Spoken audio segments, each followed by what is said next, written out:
Akkam nagaa jirtu daawwattootaa baga nagaan gara chaanaalii kanatti dhuftaniin jedha.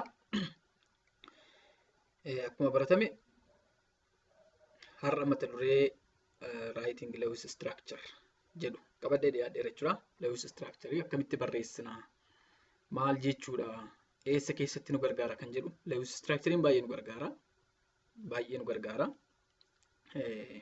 Molecular shape determination kan jedhu ni ilaallaa yookaan immoo viidiyoo biraa keessatti hojjetameera waan ta'eef isallee determine gochuuf waan adda addaa keessatti iddoo garaa garaatti nu fayyada jechuudha. Lewis structure barreessuun garuu akkamitti barreessina, maal irratti hundoofna, steppiin isaa maal fakkaata kan jedhu immoo addana jalatti ilaalla jechuudha. Mee jalqaba Lewis structure maaliif nu gargaara kunoo? It is used to show how the electrons are arranged around individual atoms in a molecule. It says elektrononni keessatti valensii elektiroononni jechuudha. Valensii elektiroonon naannoo central atomii fi terminal or surrounding atomii bukkeetti akkamitti arrange ta'anii jiru kan jedhu nutti agarsiisa jechuudha.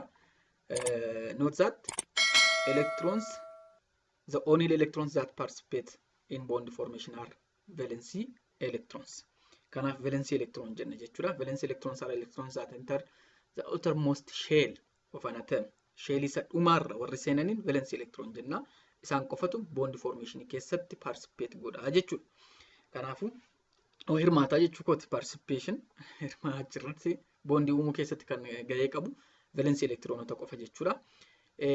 Lewis structure keessatti elektiroononni dot barreessuudhaan bakka buusna. Elektiroonii tokko dot lama jechuun elektiroonii lama jechuudha. Dootiin lama wal bukkee jirti taanaan pair of electron jenna jechuudha. Yookaan immoo they can be represented as lines for bonding electrons. Elektiroononni immoo bondii yeroo ta'an immoo laayiniidhaan bakka buusna jechuudha. One line represents two electrons jenna jechuudha. Akkamitti barreessina yookaan immoo steps for writing Lewis structure. Steepota gara shananii ilaalla. Isaanumti yeroodhaaf nu ga'u jedhee yaada. Steepii shanan kana maalidha isaan? Lewis structure barreessuu murteessaa waan ta'eef sirriitti hordofuu nu barbaachisaa jechuudha. Tokkoffaan place atoms relative to each other nuun jedha. Ateemonni molekiulii keessa jiran tokko isaanii relative to each other jechuun inni tokko central atemii ta'a. Inni tokko immoo surrounding atom or terminal atom jenna. Surrounding atomii ta'u. Inni tokko gidduu yoo qabatu warri kaan handaara ta'u jechuudha. Isa kamtu gidduu qabata kan jedhu murteessinee keenya jechuudha. The atom with lower number of group. Gruppii xiqqaa keessatti kan argamu group 1, 2, 3, 4 jenna yookaan garee jechuudha gruppiin. Garee fi tarree predictably waan beektanidha. Yookaan immoo garee fi tarree jedhama. Garee xiqqaa keessatti kan argamu central position keenya yookaan gidduu kirra keenya jechuudha. Atemii sana. If the atoms are in the same group number, place the atom with the higher period number in the center nuun jedha. Yoommoo lamaan isaaniiyyuu atee yookaan hundi isaaniiyyuu gareema tokko keessatti argamu ta'e immoo gareema wal fakkaataa keessatti argamu ta'e higher number of period jechuun tarree tokkoffaa, tarree lama, sadii, afur jenna. Higher period number keessatti kan argamu central position irra kaa'ii nuun jedha. Mee fakkeenya kana ilaala. Beryllium chloride waan jedhu kana. Beryllium chloride jenna. Eessatti argamti berylliumiin? Chlorine lamaa fi beryllium tokko jirti waan ta'eef mee eessatti argamti predictably irraati mee? Predictably irraati isheen kun addanatti argamti kun. Beryllium garee lammaffaa keessatti argamti jechuudha. Garee lammaffaa keessatti argamti. Chlorine immoo garee torbaffaa keessatti argamti jechuudha. Garee torbaffaa keessatti argamti. Kanaafuu place them relative to each other jechuun berylliumiin kun addana jira. Chlorine jechuudha. Chlorine kunooti. Berylliumiin gidduu jira. Chlorine biraa immoo kunooti. Chlorine lama waan ta'eef akka kanatti kaa'ee jalqabaa otoo man godhin. Akka kanatti kaa'eeti isaa booda kan jiru steppiin itti aanu maalidha? Kan jedhu ilaalla jechuudha. Annaa berylliumiin akka kanatti taa'a jechuudha. Mee seera lammaffaa ilaalla. Seerri lammaffaa maal jedha? Determine the total number of valence electrons. Total number of valence electrons. Valensii meeqa qabdi berylliumiin? Chloriniin valensii meeqa qaba kan jedhu hunda isaanii walitti daanee keenya jechuudha.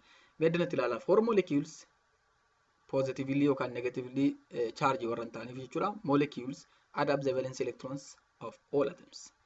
Hundasaa ateemota hunda isaanii walitti hidhaan jechuudha.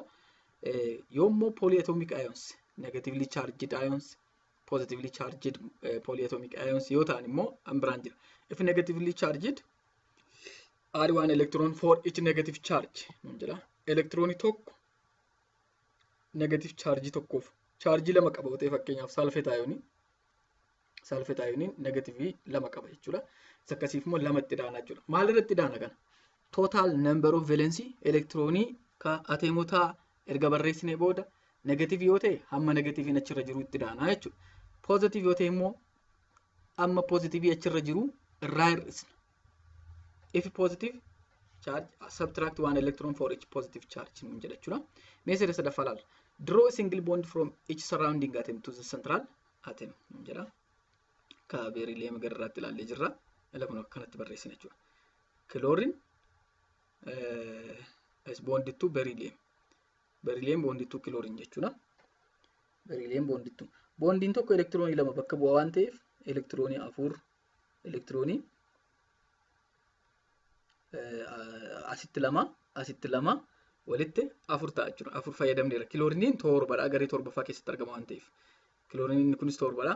14 berylliumiin 2 16 qabna. 16 keessaa meeqa fayyadamne? Afur fayyadamneerra jechuudha. Afur fayyadamneerra waan ta'eef akka kanatti ilaaluun danda'ama. Seera sarfaffaa ilaalla dafnee. Distribute the remaining electrons in pairs so that each atom obtains electrons. Ateemonni bondii kan uuman stable electron configuration qabaachuuf yookaan raabsaa elektiroonii stable ta'e dhaabbataa ta'e qabaachuudhaaf stable kan ta'e qabaachuudhaaf jedhaniiti waan ta'eef 8 akka isaan guuttatan check goona jechuudha. 8 akka isaan guuttataniif goona jechuudha. Kanammoo dootiidhaan elektiroonota hafaniin terminaal ateem yookaan surrounding ateemirra keenyeeti akka isaan 8 guuttatan taasisna. Fakkeenyaa waliin ilaalla jechuudha. First, place lone pairs on the surrounding atoms to give each atom an octet. Jalqaba central ateemitoon ilaalin surrounding ateemotaan akka isaan 8 guuttatan taasisna jechuudha. If any electrons remain, place them around the central atom. Yoo irraa hafe central ateemirra keenya yoo irraa hafne ta'e garuu check goona jechuudha. Seerri biraas hin jira waan ta'eef. Check that each atom has 8 electrons except hydrogen which has 2 electrons. Hydrogeniin 8 inni guuttatu 2 guuttachuu barbaada jechuudha. 2dhaan inni guuttachuu barbaadu. Mee isatti aanuuf isa dhuma mee haa ilaallu. If central atom still does not have an octet, make multiple bond by changing a lone pair from surrounding atoms into a bonding pair to the central atom. Nuun jedha. Central atomii gaafa ilaallu warra kaan egaa guuttataniiru. Surrounding atomiin guuttataniiru. Central atomiin garuu ammayyuu hin guuttanne taanaan central ateemirra surrounding ateemirra ka jirtu lone pairii fuudhiiti gidduu central atemii fi surrounding atemii kaayiiti double bondii uumii nuun jedha yookaan immoo triple bondii uumuiti akka central atemii 8 guuttatu taasisii nuun jedha. Isa kana jechuudha. Mee fakkeenya naa ilaallu. Worked examples. Baay'ee salphaa waan ta'eef relax godha. Baay'ee salphaadha. Inni ilaalla jechuudha akkasitti. Write Lewis structure for the following molecules nuun jedha. Inni kun predictably dha akka arginu adda biraati kun predictably keenyadha. NF3 nuun jedha. Kanaaf maal barreessedha? Lewis structure barreessi nuun jedha. Lewis structure kana barreessi. Jalqaba nitrogen takes central atom. Maaliif central atom qabata? Addanatti ilaala. Nitrogeniin 5ffaa irratti argamti nuun jedha. Kunoo 5ffaa irra jirti. Fluoriniin garuu 7ffaa irra jirti. Garee 7ffaa irra jirti jechuun valensii elektiroonii ishees 7 jechuudha. Garee 5ffaa irra jiraachuun valensii elektirooniinis 5. Valensii elektiroonii fi lakkoofsi garee wal qixa waan ta'aniif wal qixa hundumaa. Group number is equal to valence electron number. Kana wajjin wal qixxee ta'a. Kanaaf nitrogeniin valensiin isaa 5, fluoriniin immoo 7 jechuudha. Garee 7ffaa keessatti argamu waan ta'eef. Isa kana yaadatti qabannee garee xiqqaa keessatti kan argamu nitrogeniidha. Therefore nitrogen takes the central position. Akka kanatti keenya steppiin jalqaba. Akka kanatti keenyaa jechuudha.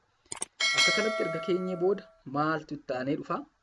Amma bondii yookaan immoo erga akkasitti keenyee booda otoo bondiidhaan waliin qabsiisiin determination of total valence electron isaaniin akkas goona jechuudha. Mee akka kanatti ilaala valence electronii kan nitrogenii 5 jenneerra. Nitrogeniin tokko qofa jira. 5 baay'isu tokko wal qixa 5 valensii 5 qaba jechuudha. Filoorinii 3 qabna. Garuu filooriniin tokkoon ishee valensiin ishee torba baay'isuu 3 21. Totally we have 26 valence electrons. This is not positively charged or negatively charged. This miti molecule jechuudha. Total number of valence is equal to 26. Yaadadhaa 26 qabna jechuudha. Ittaani kan jiru ateemii sila keenya san boondiidhaan wal qabsiisu jechuudha akka kanatti. Boondiidhaan wal qabsiisna. Kun boondiin tokko wal qabateera. Boondiin tokko represents 2 electrons. Elektiroonii lama bakka bu'a. Kanaafuu kun elektiroonii 2, isheen kun 2 bakka buuti. Kunis 2 bakka buuti. Kunis elektiroonii 2. Walitti elektiroonii 6 fayyadamne boondii uumuudhaaf jechuudha. Meeqa keessaa fayyadamna? Isa gararraatti qabdu keessaa fayyadamna jechuudha. 26 keessaati fayyadamna. Meeqa fayyadamneerraa? 6 fayyadamneerraa jechuudha boondii uumuudhaaf. Boondii kana uumuudhaaf 6 fayyadamneerraa meeqa nu hafa jechuudha? Meeqa nu hafaa? 26 irraa 6 20 qabna ammayyuu. Egaa 20 kana eessa kaanuun jedha seersa. Terminaal ateemoonni akka isaan 8 yookaan surrounding ateem jechuu kooti akka isaan 8 guuttatan taasisiin jedha. Amma filooriniin kun addanaa 2 qabdi. 8 guuttachuuf 6 ishee barbaachisa. 6 addanarra keenya. 6 isheen kunis akkasuma 6 walitti 8 guuttatte jechuudha addanaa 2 qabdi waan ta'eef. Isheen kunis 6 barbaaddi. 6 addanarra keenya. Addanaa 2 qabdi waan ta'eef 8. Amma meeqa keenya jechuudha 6 18. 20 keessaatii 18 keenya irraa jechuudha akka kanatti kun. Akka kanatti keenya irra. Asirra 6 peerii tokko peerii 2 yookaan immoo cimdii tokko cimdii 2 jechuudha. Cimdii 3 jechuun 6 kana wajjin 8 kunis 2 bakka buute waan ta'eef 8 guuttataniiru surrounding ateemiin hundi isaanii jechuudha. Ittaanee nuti 20 keessaati waan ta'eef ka fayyadamne 2 nu hafti. Lamni yeroo isheen haftu central ateemii irra kaa'i ishee hafte immoo nuun jedha seerri isaa. Ishee hafteen central if any electrons remain place them around the central atom jedha. Yala kun ishee kana maal goona central ateemii. Amma gaacha eeggodhiidha. Hundi isaanii guuttataniiru hundammoo fayyadamteetta elektiroonii 26 qabna. Valence elektiroonii 26 fayyadamneerra jalqabamee salaal. Asii 2 jira boondii 3 walumaa gala. Elektiroonii 6 central ateemii irra 2 jira elektiroonii 8. Addanarra 2 6 jira. Addanarras 6 kanarras 6 walitti 18 18 fi 8 26 hunda isaa fayyadamneerra. Filooriniin 8 qabdi. Hundi isaanii filooriniin 8 guuttataniiru kunoo. Naayitiroojiiniin boondii 3 elektiroonii 6 asiiti 2 qaba walitti 8 hundinuu guuttataniiru. This is the correct Lewis structure for NF3 jenna jechuudha. Mee fakkeenya biraa ilaalla. This is also a molecule. Molecule kunis sulfur trioxide molecule jechuudha. Mee jalqaba seerri jalqaba achitti ilaalle maa inni place the atoms relative to each other waan jedhudha. Sulfur takes central position. Lakkoofsaan xiqqaadha sulfuriin tokko oksijiniin immoo sadiidha yookaan immoo gareen isaanii garuu hundi isaanii tokkodha. Gareen isaanii tokkodha hundinuu jechuudha. Oksijiniinis sulfuriinis gareen isaanii tokkodha. Mee akkasitti keenya jechuudha sadan ishee oksijinii sadiitti naannee jira mitiire akkanatti keenya relative to each other jenna. Predictably irraati sulfuriin garee 6 oksijiniinis garee 6 garee tokko keessatti argamu. Yeroo akkasii isa tarree guddaa qabu gidduu kaa'inuun jedha sirrii turre jechuudha. Maaliif? Kun tarree tokkoffaa, tarree lammaffaa, tarree sadaffaa jechuudha. Oksijiniin tarree lammaffaa irratti argamti kun. Inni kun immoo tarree sadaffaa irratti argama. Sulfuriin. Kanaafuu peeriidii guddaa isa qabu sentraalii kaa'i jedhamne irraa sirriidha jechuudha. Senterii irra jira waan ta'eef kun. Kuna senterii irra jira sulfurii waan ta'eef. Ittaanee kan jiru valence electron determination. Ammas tootaalii masaatiif positivilis miti negativilis miti sulfur trioxide waan ta'eef kan sulfurii 6dha. Garee 6ffaa keessatti argama. Baay'inni isaa tokkoon yeroo baay'isnu 6dha. Oksijiniinis 6 keessatti argama. Garuu immoo baay'inni isaa 3dha. Asumarraa akka arginu kunoo 3dha. Kanaafuu 18 tootaalii we do have 24 valence electrons. 24 valence electrons qabna jechuudha. Kana guutummaatti fayyadamna. Lewis structure gaafa barreessinu ishee kana guutummaatti fayyadamna. Irratti sin daballu, irraa sin hir'isnu jechuudha. Guutummaatti fayyadamuu qabna ishee kana.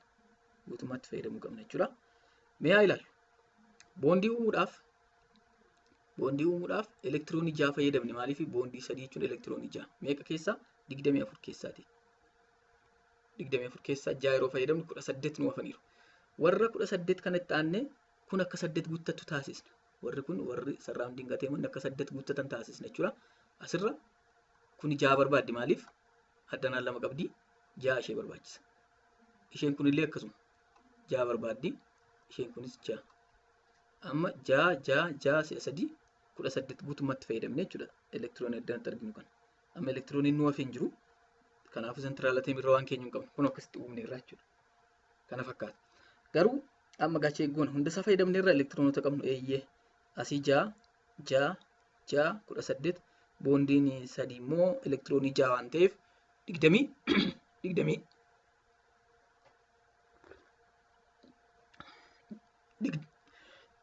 ifama 24 nu ta'u jechuudha. 24 nu ta'aniiru garuu mee amma cheeggoon salfariin elektiroonii 6 duwwaa qabdi. 8 hin guuttannee jechuudha. Yeroo wanti kun uumamu loompeerota terminaal ateemiirraatii gara asiitti fidiitii boondii taasisima. Boondii tokko jechuun elektiroonii 2 waan ta'eef. Addana gidduu kaayitii debil boondii uumiitii maltiipil jechuun debil or triple boondii jechuudha. Uumiitii akka kun 8 guuttatu taasisiin hin jedha. Akka 8 guuttatu taasisiin hin jedha. But the central atom doesn't have an octet. 8 electron hin qabu waan ta'eef. Ruling kun immoo jira. If a central atom still does not have an octet, make multiple bond. Multiple jechuun double bond or triple bond by changing a lone pair from the surrounding atoms into a bonding pair to the central atom jedha jechuudha. Central atomitti. Mee akka kanatti ilaala. Amma kanarra 6 turte lone pairin 3 jechuudha. Yookaan elektiroonii 6 ture. Tokko ishee fudhanneerra. Garuu kanarraan fudhanni ture danda'ama ture. Kanarraas fudhannaa inni akkasii kun resonance structure jedhama jechuudha. Amma sirriidha. Addanaatii double bond jechuun elektiroonii 4 qaba. Asirraa 6, asirraa 8, walitti 8. Hundinuu guuttataniiru. Garuu immoo kana wajjinis double bond ta'uu danda'a. Kana wajjinis double bond ta'uu danda'a ture. Kun hin filatame miti jechuudha. Resonance structure uuma waan ta'eef akkanatti kaa'uu dandeenya. Yookaan immoo akkanatti kaa'uu dandeenya jechuudha.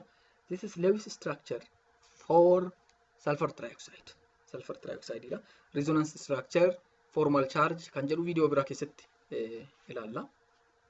Ammaaf garuu kana fakkaata akka kanatti barreessinaa jechuudha. Mee fakkeenya itti aanu ilaalla. Fakkeenya kana ilaalla. Valensi elektiroonii kiloorinii fi filoorinii ilaala. Kilooriniin meeqa keessatti argamti? Garee torbaffaa keessatti argamti. Kunoo. Filooriniinis akkasuma garee torbaffaa keessatti argamti. Torba qabu. Baay'inni kiloorinii baay'ina irratti hundoofna addanatti. Baay'inni kiloorinii 3dha. Tokkodha. Filooriniin garuu 3 waan ta'eef isa lakkoofsaan xiqqaa ta'e calmanni central goona jechuudha. Asuma achi gaafa ilaallu. Kilooriniin baay'inni ishee tokko, valensii ishee 7, valensii elektiroonii 7 qabdi. Filooriniin 3 ishee 21, walumatti 28 qabna jechuudha. 28 qabna. Boondii uumuudhaaf 28 keessaa 6 fayyadamneerra. Kanaafuu kan nuti qabnu 22 jechuudha. Elektiroonii 22 nu hafaniiru erga boondii kana 3 uumneeti. Boondii 3 kan erga uumamaniiti. Elektiroonii 22 nu hafaniiru. 22 kana fayyadamna jechuudha isaaf. Isaaf immoo terminaal ateemiin akka inni 8 guuttatu taasisna. Addana 6 ishee kanarras 6 8 guuttatteetti jechuudha surrounding ateemiin. 18 fayyadamneerra 22 keessaati. 22 keessaa 18 fayyadamnee 4 nu hafa. Ishee hafte kana central ateemirra kaa'ii nuun jedha. Ishee hafte kana central ateemirra kaa'ii nuun jedha. Kunoo 4 tafee arfan ishee addanarra keenyarra. Amma hunda isaa fayyadamneerra boondii 3 6 warri kun 4 walitti 10 fi 6 18 28 fayyadamneerra sirriidha. 28 qabna ture 28 fayyadamneerra. Ittaanii maal cheeggoon? Whether each of atom has 8 electron. Kana cheeggoon jechuudha. 8 qabu hundi isaanii. Kuni 8 qaba. Addanaa 6 boondii kan uume 2 walitti 8. Filooriniin kunis akkasuma 8 guuttataniiru sirriidha. Central ateemiin yookaan kilooriniin immoo addanaan 1 2 3 ta'eera. 1 2 3 6 10 expanded octet jennas akkasiin. Expanded octetidha inni kun yookaan loon peerii ofirraatii qaba malee homayyuu hin taane boondiin uumne addanatti kanaaf addanarra keenya guuttateera jechuudha. Kabiraan mee isa positive qabu haa ilaallu. Isa positive qabu haa ilaallu. Naayitiroojiiniin isa keessatti argamtu 5 haayidroojiniin tokkodha. Kanaaf walitti da'uun ishee tokko ishee walitti da'an jechuudha. Valensii elektirooniin tokko ishee naayitiroojiiniin 5 baay'inni ishee 5 haayidroojiniin tokko qabdi. Baay'inni ishee immoo 4 yeroo baay'isnu 5 tootaalii 9 qabna. Garuu wanti kun positive yeroo positive ta'u positive meeqa jira dana tokko jira miti tokko irraa hir'isna jechuudha kanarraati. If positive charge subtract 1 electron for each positive charge. Kanaafuu 8 electronii qabna 9 ton taane. Kana ton taane meeqa qabna jechuudha? This is the correct one. Isheen kun sirriidha jechuudha. Isheen kun sirrii 8 qabna. Maaliif positive dha ta'e. Amma Lewis structure kana barreessina. Yeroo barreessinu akka kana ta'a. Boondiidhaan yeroo wal qabsiisnu akka kanatti boondiidhaan yeroo wal qabsiisnu boondii tokko 2 3 4 jechuun 8 qabnaa dhumeera jechuudha addanumatti dhumeera jechuudha. 4 bonds represent 8 electrons. Kanaafuu positive argisiisuudhaaf braaketii akkasii keessatti barreessina jechuudha. Braaketii akkasitti barreessine positive irratti barreessina. This is Lewis structure for ammonium ion. Ammonium ioniidhaaf Lewis structureidha jechuudha. Kabira sulfate ion. Fakkeenyi kun purposely ni kennaa jira. Fakkeenyota kana warri kan akkasiin rakkisneef jechan kana kennaa jira jechuudha. Double bondii deebisnee jaarrus ilaallee irraa warra kaanis akkasitti ilaalla jechuudha. Kana ilaala gabatee periodikiirraatii sulfuriin 6 irratti argama. Oksijiinis 6 valensiin isaanii 6 jechuudha. Oksijiiniin baay'inni ishee 4 sulfuriin tokko garuu immoo negatively chargedidha. Negatively charging kun meeqa baay'inni isaa 2. Yeroo negative ta'u itti daana jechuudha. Kan itti daanu garuu baay'inuma kan itti daana 2 itti daana. Tootaalii dura calculate goonee jechuudha. Valensi elektiroonii kan sulfurii 6dha. Baay'inni ishee tokko waan taateef kan oksijiinii 24. Tootaalii 6 30 ta'a. Garuu immoo negatively charging 2 jira waan ta'eef ishee itti daana jechuudha. If negative charge add 1 electron for each negative charge nuun jedha. Kanaafuu 2 jira. 2 yeroo itti daanu 32 ta'a. Total 32 valensi elektiroonii qabna. Guutummaatti fayyadamuu qabna. Dhiisuus hin qabnu. Raambisuus hin danda'amu. Itti dabaluunis hin danda'amu. 32 kana fayyadamna. Akka 32 guutummaatti fayyadamne cheegoon. Guutummaatti hin fayyadamne raafee yookaan immoo itti daballeera taanaan dogoggora barreessaa jirra jechuudha. Akka kanatti barreessina 4 waan ta'aniif baay'inni isaanii. Boondii 4 kana uumuudhaaf elektiroonii 8 fayyadamne. Maaliif boondiin tokko elektiroonii 2 qabdi waan ta'eef 1 2 3 4 taate. Walitti 8 jechuudha. 32 keessaatii 8 yeroo hir'isnu 24 lafatti nu hafa jechuudha. 24 kana hafte immoo surrounding ateemiin akka isheen 8 guuttatu taasiseedha. Kuni 6 barbaadde maaliif addanaa 2 qabdi waan ta'eef. Kunillee 6. Isheen kunis 6 barbaaddi. Isheen kunis 6 barbaaddi. 6 addanarra yeroo keenyu meeqa ta'e? 6 12 18 24 ta'e mata. Kuni guutummaa ishee ta'ee jechuudha. 24 nu ta'eera. Mee akka kanatti barreessinaa jechuudha. Kanatti barreessinee 24 ta'eera. 24 ta'eera. Real structure isaa haa barreessinuudha. Negatively chargedidha. Yeroo barreessinu akkana ta'a double bondiin uumaa resonance structure isaa akkasitti uuma jechuudha. Double bondii 2 uumaa. Inni kun expanded octet jedhamee beekama. Warra 3D qabaachuu danda'an jechuudha. Bal'inaan itti deebina. Expanded octet jechuun maal jechuudha?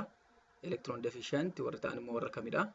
Warri immoo overii ta'an 8 ol ta'an eenyufaadha? Maaliifidha? Waan jiru immoo boodatti deebina jechuudha. Ammaaf garuu akka kanatti barreeffama. This is the correct Lewis structure for sulfate ion. Sulfate ioniidhaaf akka kanatti barreessinaa jechuudha. Galatooma yeroo gaarii qabaadhaa. Bye.